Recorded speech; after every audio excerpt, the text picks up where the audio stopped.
కృష్ణుడి జననం. ఉగ్రసేనుడు మధుర దేశానికి రాజుగా ఉండేవాడు. అతడు వృద్ధుడు. అతనికి 2 పిల్లలు, కంసుడు మరియు దేవకి. ఉగ్రసేనుడు చాలా మంచి రాజు. కాని అతని కొడుకు కంసుడు మాత్రం దుర్మార్గుడు.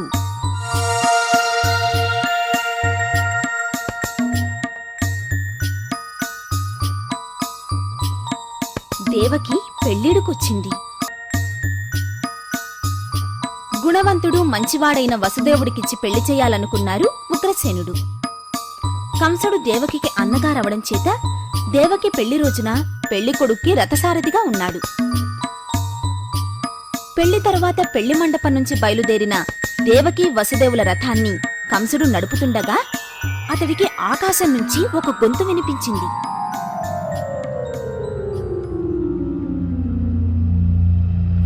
దేవకికి పుట్టబోయే 8వ పిల్లవాడి చేతిలో నువ్వు మరణిస్తావు అని ఆకాశవాణి చెప్పింది.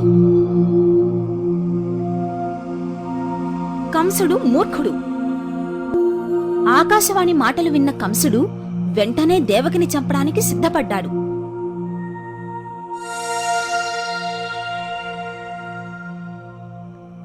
కంసుడు మనసులో అసలు దేవకే లేకపోతే 8వ సంతానం ఎక్కడిది అని అనుకుని చంపడానికి సిద్ధపడ్డ కంసుడికి వసుదేవుడు అడ్డుపడి దేవకిని చంపవద్దని విడిచిపెట్టమని బతిమలాడుకున్నాడు.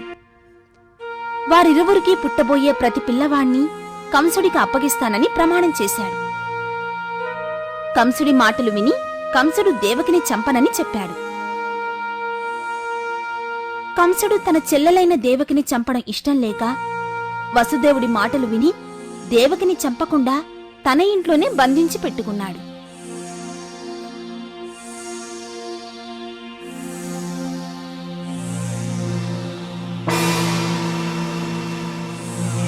దేవకి వసుదేవులకు బిడ్డ పుట్టిన వెంటనే భటుల ద్వారా కంసుడికి వార్త తెలిసేది.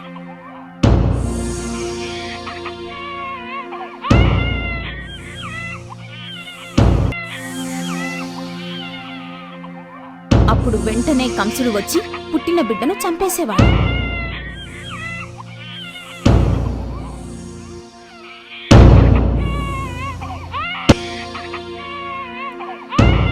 అలా దేవకి వసుదేవులు వారికి పుట్టిన 6 బిడ్డల్ని పోగొట్టుకున్నారు. వారిరువురి పరిస్థితి చూస్తే అందరికీ జాలి కలిగేది. దేవకి వసుదేవులకి 7వ బిడ్డ పుట్టింది. బిడ్డను ఎలాగైనా కాపాడుకోవాలని వారు సమయం సందర్భం గురించి ఎదురుచూస్తున్నారు. భటులందరూ నిద్రపోతూ ఉండగా వసుదేవుడు నెమ్మదిగా ఎవ్వరికీ అనుమానం రాకుండా బయటికొచ్చాడు. గోకులానికి వెళ్లి బిడ్డను తన 2వ భార్య అయిన రోహిణి వద్ద వదిలి తిరిగొచ్చాడు.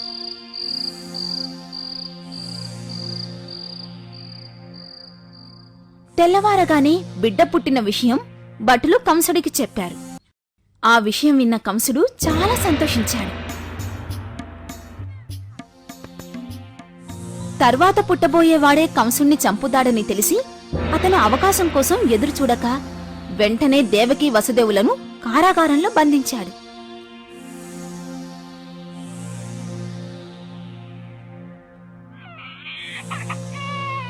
ఎనిమిదవ బిడ్డ పుట్టింది.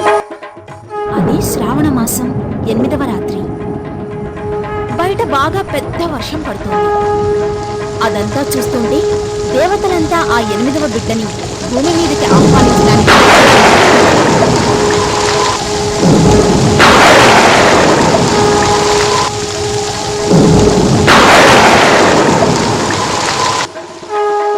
అప్పుడే ఒక అద్భుతం జరిగింది. వసుదేవుడి చేతులకున్న సంకెళ్ళు ఊడిపోయాయి. కారాగారం తలుపులు తెరుచుకున్నాయి.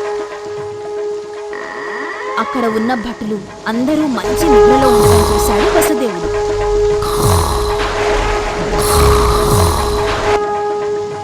అప్పుడు వసుదేవుడు ఎలాగైనా ఆ బిడ్డను కాపాడుకోవాలనుకున్నాడు. తన స్నేహితుడైన నందుని ఇంటి వద్ద గోకులంలో వదలాలని నిర్ణయించుకున్నాడు. వసుదేవుడు ఆ బిడ్డని మెల్లిగా చేతుల్లోకి తీసుకుని ఒక బుట్టలో పెట్టాడు. ఆ బుట్టని తల మీద పెట్టుకుని గోకులానికి ప్రయాణించాడు.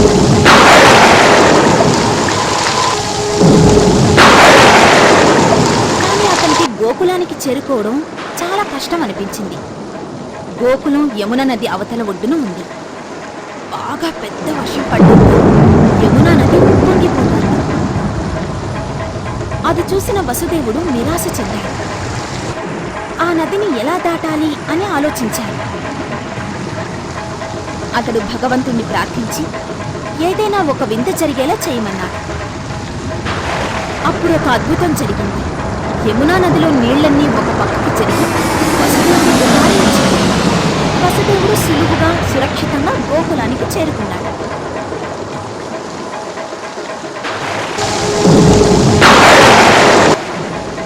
నందుని ఇంటికి చేరిన వెంటనే నందుడి భార్య కూడా ఒక బిడ్డకి జన్మనిచ్చిందన్న సంగతిని తెలుసుకున్నాడు వసుదేవుడు. ఆమె ఒక ఆడపిల్లకి జన్మనిచ్చింది. నందుడు యశోద నిద్రపోతుండగా వసుదేవుడు వాళ్ల గదిని చేరుకుని ఉయ్యాలలో పడుకొని ఉన్న ఆడపిల్లని తీసుకుని తన కొడుకుని అందులో పడుకోబెట్టాడు. ఆడపిల్లని చూసి కంసుడు ఈ ఆడపిల్లని చంపడని అనుకున్నాడు వసుదేవుడు. ఆ ఆడపిల్లని తీసుకుని తిరిగి మధురకు బయలుదేరాడు.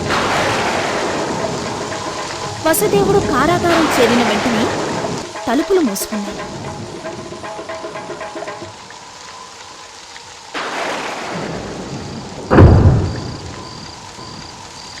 అప్పుడు ఆడపిల్ల ఏడవడం మొదలుపెట్టింది.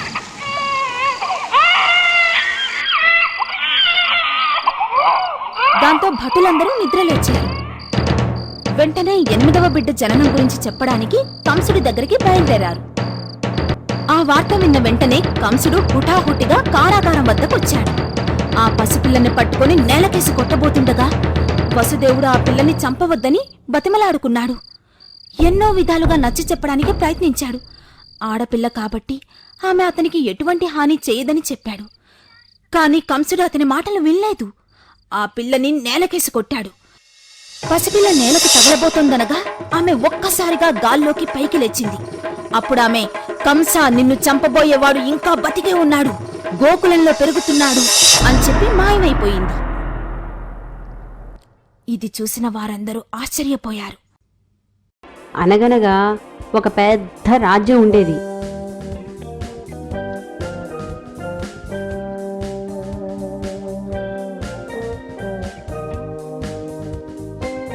అందులో రాజుకి